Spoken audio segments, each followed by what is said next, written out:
En un mundo donde los dioses pueden morir, los lobos devoran el sol y el destino se escribe con sangre, solo los más fuertes sobreviven. Esta es la mitología nórdica, cruda, épica y más fascinante de lo que imaginas. ¿Te atreves a conocerla? El origen del universo en la mitología nórdica. En los relatos ancestrales de los pueblos escandinavos, el principio de todo era un vacío infinito y silencioso conocido como Ginnungagap. Este abismo primordial separaba dos reinos opuestos, Muspelheim, el reino del fuego eterno donde las llamas danzaban sin cesar, y Niflheim, la tierra de las nieblas perpetuas y el frío insondable. Las gélidas brumas de Niflheim se extendieron lentamente hacia el vacío, formando enormes bloques de hielo que chocaban entre sí con sonidos atronadores.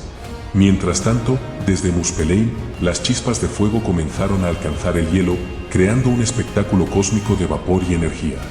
De este encuentro entre el fuego y el hielo surgió la primera forma de vida, Ymir, el gigante primordial. Ymir, una criatura colosal y andrógina, dormitaba en medio del caos. De su propio sudor nacieron otros seres, incluyendo a la vaca cósmica Audhumla, cuya leche nutría al gigante. Audhumla, al lamer los bloques de hielo salado, dio forma a Buri, el primer dios, quien emergió radiante y lleno de vitalidad. Con el tiempo, Buri engendró a Bor, quien se unió a la giganta Bestla. De esta unión nacieron tres figuras fundamentales: Odín, el futuro señor de los dioses; Vili, dios de la voluntad; y Ve, dios de la consciencia. Estos tres hermanos, insatisfechos con el desorden reinante, conspiraron contra Ymir y lo asesinaron, utilizando su cuerpo para crear el mundo conocido. De la sangre de Ymir fluyeron los océanos, tan abundantes que ahogaron a casi todos los gigantes, excepto a Bergelmir y su esposa, quienes escaparon para fundar una nueva estirpe. Su carne se convirtió en la tierra fértil, mientras que sus huesos formaron las imponentes montañas. Su cráneo, sostenido por cuatro enanos llamados Nordri, Sudri, Austri y Vestri, se transformó en la bóveda celeste. De los gusanos que surgieron en la carne putrefacta de Ymir nacieron dos razas: los enanos, seres maestros de la forja que habitaban bajo la tierra, y los elfos, criaturas de luz que poblaban Alfheim. Finalmente, Odín y sus hermanos encontraron dos troncos en una playa y les dieron vida, creando a Ask, el primer hombre, y Embla, la primera mujer, dotándolos no solo de forma física, sino también de alma, razón y emociones. Este relato de creación refleja la visión nórdica de un universo surgido del sacrificio y la transformación, donde el orden nace del caos mediante actos de violencia divina. La muerte de Ymir no fue un fin, sino el comienzo de todo lo que conocemos, estableciendo el escenario para las posteriores aventuras de dioses, gigantes y héroes en los 9 reinos. La búsqueda de sabiduría de Odín. Odín, el padre de todos, gobernaba Asgard con poder y majestad, pero su sed de conocimiento no conocía límites. Aunque ya poseía gran sabiduría, anhelaba comprender los secretos más profundos del universo, los misterios del destino y los designios de las nornas. Esta insaciable curiosidad lo llevó a emprender un viaje peligroso hacia Jotunheim, la tierra de los gigantes, donde se encontraba el legendario Pozo de Mimir. El pozo, custodiado por el sabio Mimir, tío de Odín, era una fuente de conocimiento primordial. Sus aguas cristalinas, alimentadas por las raíces de Yggdrasil, contenían la sabiduría de los 9 reinos. Mimir, conocedor del valor de este conocimiento, puso un precio terrible: solo aquel que sacrifique un ojo podrá beber de estas aguas y obtener la verdad. Odín, sin vacilar, tomó su lanza Gungnir y se arrancó el ojo derecho. El dolor fue insoportable, pero su determinación era más fuerte. Con un grito que resonó a través de los mundos, arrojó su ojo al pozo, donde se hundió hasta desaparecer en las profundidades. Mimir, impresionado por tal sacrificio, llenó el cuerno Hallarón con las aguas del pozo y se lo ofreció al dios. Al beber, Odín fue inundado por visiones del pasado, presente y futuro. Vio la gloria de los dioses, pero también su inevitable caída durante el Ragnarok. Comprendió que ni siquiera los Aesir podrían escapar a su destino, pero que debían enfrentarlo con honor. Este conocimiento lo transformó profundamente, convirtiéndose en el dios tuerto, cuya visión única le permitía ver lo que otros no podían. Desde entonces, Odín pasó incontables noches en trance, buscando siempre más sabiduría. Sus 2 cuervos, Ujin, pensamiento, y Munin, memoria, surcaban los cielos cada día para traerle noticias de los 9 reinos. Aprendió los secretos de las runas colgándose de Yggdrasil durante 9 noches y consultaba regularmente la cabeza decapitada de Mimir, que mantenía viva mediante magia, para obtener consejo. Este sacrificio extremo muestra la naturaleza compleja de Odín, un dios dispuesto a sufrir por el conocimiento, a perder parte de sí mismo para ganar entendimiento. Su ojo perdido se convirtió en símbolo del precio que debe pagarse por la verdad última, y su sabiduría lo transformó en el más venerado, aunque también el más melancólico, de todos los dioses nórdicos. El gran conflicto entre Aesir y Vanir. En los tiempos antiguos de los dioses nórdicos, surgió una profunda división entre los dos clanes divinos más poderosos.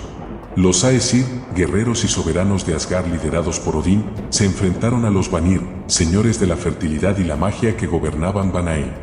Esta guerra divina, conocida como la Primera Gran Guerra, sacudió los cimientos de los 9 reinos. El origen del conflicto se remontaba a diferencias fundamentales entre ambos pueblos. Los Aesir valoraban el poder, el honor en batalla y la sabiduría estratégica, mientras los Vanir dominaban las artes de la magia, la prosperidad y los ciclos naturales. La tensión alcanzó su punto crítico cuando los Vanir, ofendidos por el trato que los Aesir daban a una hechicera aliada suya, lanzaron sus ejércitos contra los muros de Asgard. La batalla fue épica y prolongada, con ambos bandos demostrando su poder. Los Aesir, con Thor a la cabeza, mostraban su fuerza bruta en combate, mientras los Vanir contraatacaban con magia poderosa y estrategias sutiles. El mismísimo Odín arrojó su lanza Gungnir sobre las filas enemigas, marcando el inicio formal de las hostilidades. Sin embargo, tras años de conflicto, ambos bandos comprendieron que la victoria total era imposible y que la guerra solo traería destrucción mutua. Finalmente, se estableció una tregua mediante un intercambio de rehenes. Los Vanir enviaron a sus más nobles representantes, Freyja, diosa del amor y la magia, su hermano Freyr, señor de la paz y la abundancia, y NJRR, dios del mar. A cambio, los Aesir enviaron a Mimir, el más sabio de los suyos, y al dios Onir. Este intercambio no solo selló la paz, sino que enriqueció a ambos pueblos, fusionando sus culturas y poderes. Sin embargo, la paz se vio amenazada por las maquinaciones de Loki, el embaucador. En un acto de pura malicia, cortó el preciado cabello dorado de Sif, la bella esposa de Thor. Cuando el dios del trueno descubrió la afrenta, amenazó con destrozar a Loki hueso por hueso. El astuto dios, para salvar su piel, recurrió a los hábiles enanos hijos de Ivaldi, quienes forjaron no solo una nueva cabellera de oro puro para Sif que crecía como pelo natural, sino también otros tesoros, la lanza Gungnir para Odín y el barco Skiblagnir para Frey. Pero la historia no terminó ahí. Loki, en su afán de superarse, apostó con los hermanos enanos Broke y Crisindri que no podrían crear objetos más finos. Estos, trabajando bajo la constante interferencia de Loki, que se transformó en mosca para molestarlos, lograron forjar 3 maravillas: el jabalí dorado Gullimbusti, el anillo mágico Draupnir, y el más famoso de todos, el martillo Mjolnir, que aunque quedó con el mango ligeramente corto por las travesuras de Loki, se convirtió en el arma más poderosa de Thor y símbolo de protección para Asgard. Esta serie de eventos demostró cómo incluso después de la gran reconciliación, las tensiones entre dioses y las acciones de Loki continuaban moldeando el destino de los reinos. La creación de estos artefactos mágicos no solo compensó las ofensas, sino que dotó a los dioses de herramientas que serían cruciales en los eventos por venir, especialmente durante el Ragnarok. La guerra entre Aesir y Vanir, aunque terminada, dejó una huella permanente en la cosmología nórdica, mostrando que incluso los dioses deben aprender a convivir con sus diferencias. Las infames travesuras de Loki, el engañador divino. Entre todos los seres de la mitología nórdica, ninguna figura era tan contradictoria y peligrosa como Loki, el dios tramposo. Este ser de origen Jotun pero aceptado entre los Aesir demostró ser una fuerza de caos imparable, cuyas acciones moldearían el destino de dioses y hombres por igual. Su descendencia monstruosa con la giganta Angrboda sería suficiente para marcar su legado. Fenrir, el lobo colosal destinado a devorar a Odín; Jormungandr, la serpiente de Midgard que crecería hasta rodear el mundo; y él, la soberana del reino de los muertos, cuyo rostro mostraba la vida y la muerte simultáneamente. Pero la mayor de sus travesuras, aquella que sellaría su destino, fue la muerte de Bolde, el dios más amado de Asgard. Cuando Frigg, madre de Bolde, obtuvo juramentos de todas las cosas creadas para que no dañaran a su hijo, solo olvidó al inocente muérdago. Loki, siempre atento a las debilidades, descubrió este detalle y urdió un plan siniestro. Convenció al ciego HR de que participara en el juego de los dioses, quienes se divertían lanzando objetos a Bolde para ver cómo nada podía herirlo. Con engañosas palabras y una flecha de muérdago que él mismo preparó, guió la mano de HR para asestar el golpe mortal. El dolor en Asgard fue inconmensurable. Los dioses, sumidos en la desesperación, enviaron a Hermod a negociar con él por el regreso de Bolde, pero el destino ya estaba escrito. Cuando descubrieron la traición de Loki, su furia no tuvo límites. El castigo fue tan cruel como poético. Usando las entrañas de su propio hijo Narfi, transformado en lobo por los dioses, ataron a Loki a 3 rocas en una caverna oscura. Sobre él colocaron a Skadi, la giganta, sosteniendo una serpiente venenosa cuyo goteo constante quemaría el rostro del tramposo por toda la eternidad. Solo su fiel esposa Sigyn permanecería a su lado, recogiendo el veneno en un cuenco, aunque cuando deba vaciarlo, las gotas que caigan harán retorcerse a Loki con tal violencia que provocará terremotos en Midgard. Este tormento eterno no sería el final de la historia de Loki. Las profecías decían que cuando llegara el Ragnarok, sus ataduras se romperían y lideraría las fuerzas del caos contra los dioses. Así, el engañador que una vez fue recibido en las salas de Asgard se convertiría en el heraldo de la destrucción, cumpliendo su papel en el destino que él mismo ayudó a tejer. Las travesuras de Loki, desde bromas inocentes hasta actos de traición absoluta, demostraron cómo incluso entre los dioses, el engaño y la mentira pueden sembrar semillas de destrucción que perdurarán hasta el fin de los tiempos. El Ragnarok, el destino final de los dioses nórdicos. El Ragnarok, el fatídico crepúsculo de los dioses, representa el momento culminante de la mitología nórdica, donde las fuerzas del orden y el caos se enfrentarían en una batalla final que marcaría el fin de una era y el comienzo de otra. Este evento apocalíptico fue predicho por las videntes y grabado en las runas como un destino inevitable. Las primeras señales del Ragnarok comenzarían con el Fimbulvetr, 3 largos inviernos consecutivos sin verano alguno. Durante este periodo de frío extremo y oscuridad perpetua, la humanidad caería en el caos más absoluto. Las leyes y la moral se desvanecerían, llevando a hermanos a matarse entre sí por un mendrugo de pan, y los lazos familiares se romperían por completo. En los cielos, los lobos Skoll y Ati, que durante eones habían perseguido al sol y la luna, finalmente alcanzarían sus presas, sumiendo al mundo en una oscuridad total. Con la desaparición de los astros celestiales, los grilletes que contenían a las fuerzas del caos comenzarían a romperse. El colosal lobo Fenrir se liberaría de sus ataduras, sus ojos brillando con sed de venganza contra los dioses que lo encadenaron. En los océanos, Jormungandr, la serpiente de Midgard, se retorcería con tal violencia que provocaría tsunamis que inundarían las tierras, mientras emergía para unirse a la batalla final. Desde las profundidades de Helheim, Loki lideraría un ejército de los muertos, aquellos que no fueron dignos del Valhalla, marchando hacia el campo de batalla en un barco construido con las uñas de los difuntos. En la llanura de Vigrid, los ejércitos se encontrarían para el enfrentamiento definitivo. Odín, el padre de todos, cabalgaría al frente de los Einherjar, los guerreros caídos del Valhalla, para enfrentarse a Fenrir. Aunque el sabio dios conocería su destino, lucharía con valentía hasta ser devorado por el lobo gigante. Sin embargo, su hijo Vidar, el dios del silencio y la venganza, tomaría inmediatamente el lugar de su padre, matando a Fenrir con sus poderosas manos. Thor, el protector de Midgard, buscaría su batalla pendiente con Jormungandr. Después de una lucha titánica, el dios del trueno mataría a la serpiente mundial con su martillo Mjolnir, pero caería víctima del veneno del monstruo, dando apenas 9 pasos antes de sucumbir. En otro lugar del campo de batalla, Loki e Heimdall, eternos rivales, se enfrentarían en un duelo que terminaría con ambos dioses cayendo muertos el uno al otro. El clímax del Ragnarok llegaría con Surtr, el gigante de fuego de Muspelheim, quien alzaría su espada llameante y prendería fuego a los 9 reinos. Las llamas consumirían Yggdrasil, el árbol del mundo, y toda la creación se sumergiría bajo las aguas en un gran cataclismo.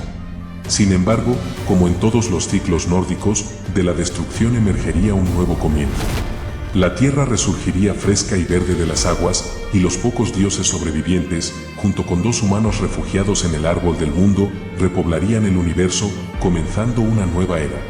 El renacimiento del mundo tras el Ragnarok.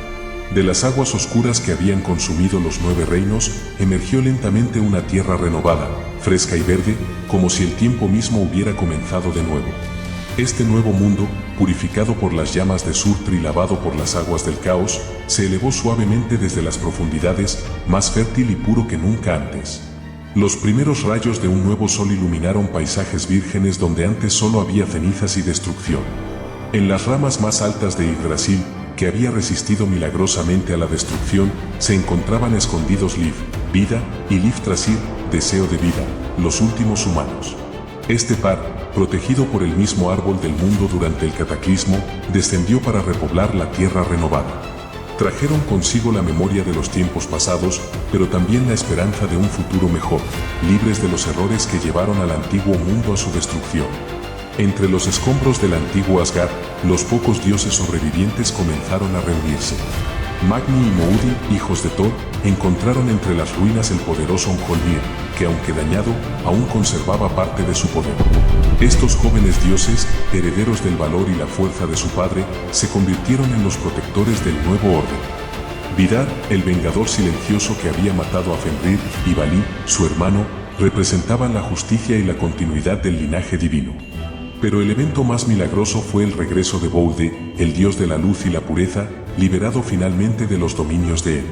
Junto a su hermano HR, reconciliado después de su trágico error, Boude emergió como el líder natural de esta nueva generación de dioses. Su presencia trajo consigo una era de paz y armonía nunca antes vista, donde el dolor y la traición del pasado quedaron finalmente superados. En este mundo renacido, los campos volvieron a ser fértiles sin necesidad de arado, los ríos fluyeron con aguas cristalinas y los animales regresaron a poblar los bosques.